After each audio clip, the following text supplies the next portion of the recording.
મિત્રો, આપણો private data dark web ઉપર લીક થાય છે, જેની આપણને ખબર પણ નથી હોતી.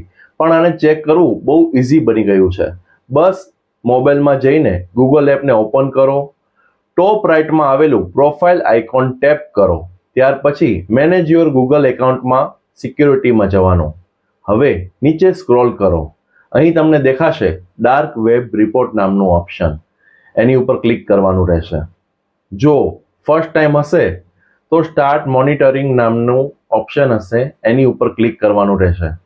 ગૂગલ ઓટોમેટિકલી તમારું પ્રાઇમરી આઈડી ચેક કરે છે.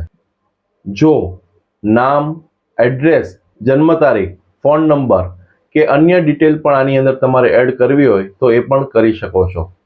એક વખત સેટ થઈ ગયા પછી ગૂગલ તમને બતાવશે કે તમારો ડેટા ક્યાં ક્યાં ડાર્ક વેબ ઉપર લીક થયો છે. અને જો લીક થયો હોય અને એની સામે શું એક્શન લેવા, જેમ કે પાસવર્ડ બદલવો, 2FA ઓન કરવું, એની પણ ગાઈડલાઈન તમને આપશે. બસ આટલું જ ઇઝી છે. ડેટાને સેફ રાખો, બાકીનું ગૂગલ સંભાળી લે છે.